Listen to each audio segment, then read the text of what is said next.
Voilà, vous êtes sur la vidéo numéro 2. Je tiens à vous dire que tous les droits réservés, bien sûr. Il est absolument interdit de produire toute cette histoire, puisque ça m'appartient. Voilà. Donc la suite, euh, la suite de cette histoire,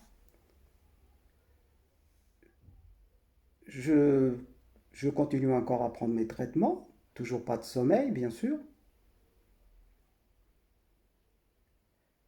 Je téléphone partout, à mes amis, à ma famille.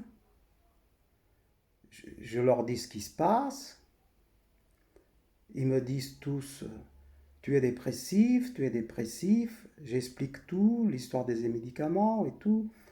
Tu es dépressif, tout le monde me dit que je suis dépressif. Il faut que tout le monde me dit, va voir un psychiatre, va voir un psychiatre. Tu es tous, les plus proches comme les plus lointains me disent, je suis dépressif.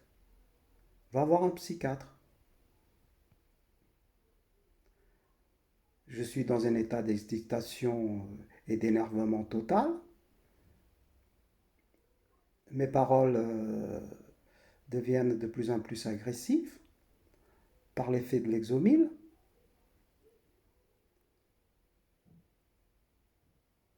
Mon compagnon prend peur aussi.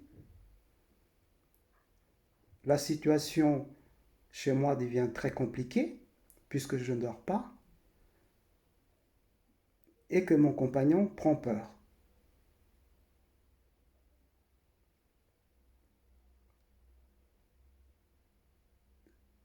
Quelques jours après cette visite chez le médecin, ne voyant que je dors toujours pas, je décide d'arrêter tous mes traitements au bout de 10 jours à peu près. Je dis bien tous, tous. Et bien sûr, toujours pas de sommeil, toujours pas de sommeil. La situation est très grave, vous pensez bien. Mon ami téléphone à une de mes sœurs. Il ne va pas bien, je ne sais pas quoi faire. Venez le chercher, venez le chercher. Je vois qu'il passe de moins en moins de temps à la maison. Il essaye de venir le moins longtemps possible. Il part chez des amis ou il découche pour pas vivre cette situation de stress. Et comme il ne sait pas quoi faire, il me laisse tout seul en détresse. À part qu'il a téléphoné à une de mes sœurs. Tout le monde me dit prends ton traitement, prends ton traitement, ton traitement, sans avoir vu le traitement, sans avoir vu l'ordonnance, et bien sûr sans savoir que j'avais été empoisonné par ce traitement. Tout le monde me donne des conseils à distance, tous, la famille, les amis,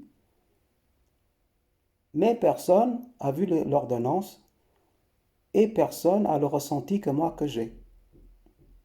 Et mon ressenti est que ces médicaments ne sont pas pour moi, il y a un autre problème.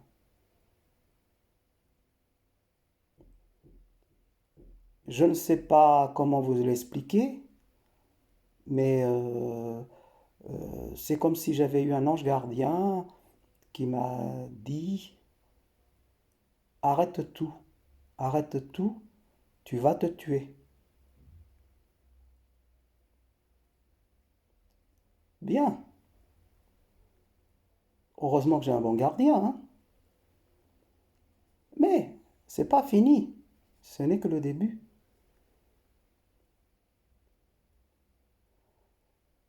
On arrive au 14 juillet, toujours pas de sommeil. Mon compagnon, dès le matin, il me voit très excité, comme d'habitude. Il avait déjà décidé, il y a bien longtemps, de me laisser tout seul ce fameux jour. Il m'a pas dit qu'il partait à 200 km de Paris, non. Il part. Il part pas. Il fuit. Il fuit la réalité parce qu'il ne sait pas quoi faire. Il est impuissant à ma situation puisqu'il connaît rien et puis il est un peu plus jeune que moi.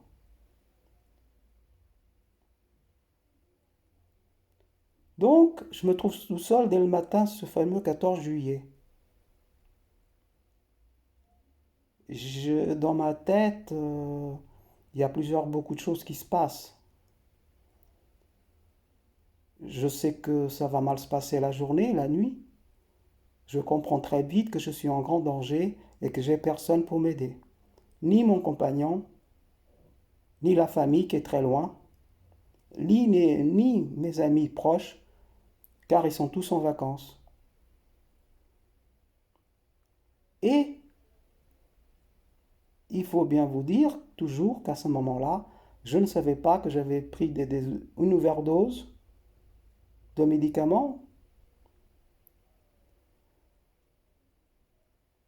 Et je vous dis aussi que ce fameux 14 juillet, je ne savais pas non plus que l'Inovan générique ne me faisait rien. Vous allez comprendre très vite par la suite ce qui va arriver. Le matin, ce fameux 14 juillet, j'étais dans un état de détresse totale. Totale. Je me suis dit, il va se passer quelque chose de grave. J'ai commencé à ranger des papiers, à faire le tri au cas où il y aurait une urgence. J'ai aussi préparé un sac à dos avec des vêtements. On aurait dit que j'avais été commandé par quelqu'un d'autre,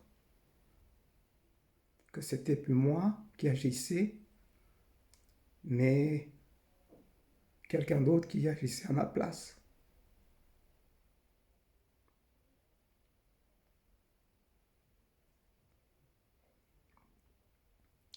Vers les 14 heures de l'après-midi, je me décide d'appeler COS médecin.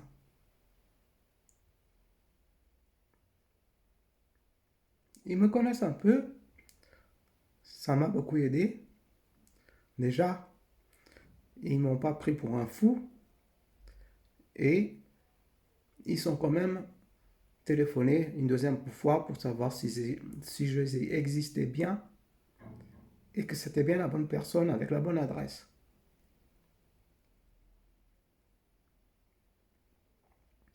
Après 2 heures, je pense, un jeune médecin, SOS médecin, arrive dans mon appartement. J'avais déjà préparé des documents, le médicament, des ordonnances, quelques trucs sur mon dossier médical personnel pour qu'il sache exactement où j'en suis et la situation.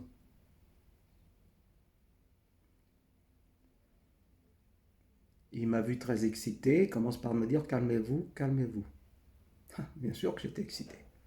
2 semaines sans dormir, toute ma famille et mes amis me prenaient pour un dépressif, tout le monde m'avait abandonné, même mon compagnon a fui parce qu'il ne savait pas quoi faire. Le jeune médecin, très jeune, regarde mon ordonnance de ce fameux médecin du début avec 7 jours, matin, midi et soir, de l'exomil, plus l'aroxyl le soir. Et très très vite, il pointe le doigt sur l'exomil. Monsieur, il me dit, ça c'est pas bon, c'est trop, c'est pas comme ça. Vous avez pris une barrette. C'est un quart le matin, un quart le midi, un quart le soir. Mais il n'y a pas marqué un quart, il y a marqué un comprimé sur l'ordonnance. Je peux vous le prouver. J'ai encore tous les documents à la maison. Et il me rassure, il me dit, monsieur, ne faites plus...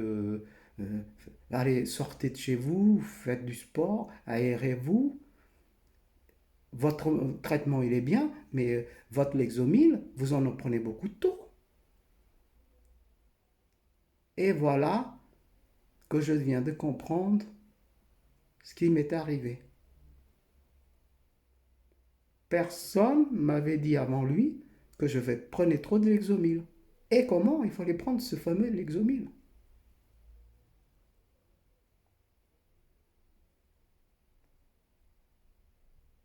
J'étais un petit peu rassuré, malgré mon manque de sommeil, mon angoisse, de ne pas dormir la nuit encore une fois et tout et tout.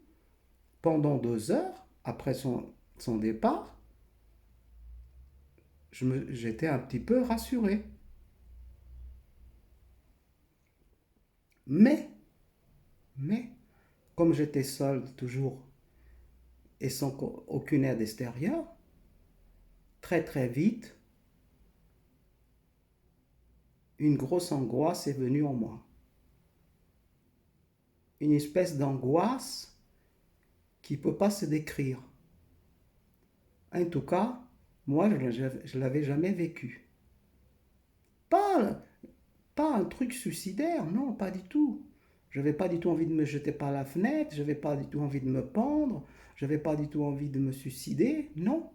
C'était une angoisse très forte, très forte, très forte.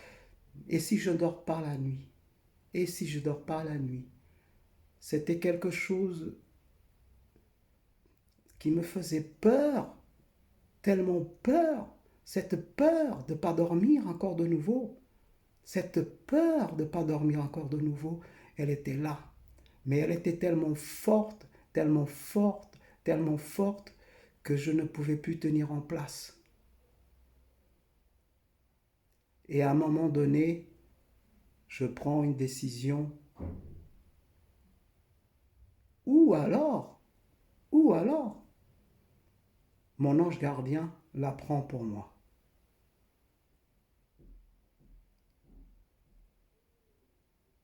Tous les droits de cette histoire sont réservés, bien sûr. La suite sur la vidéo numéro 3.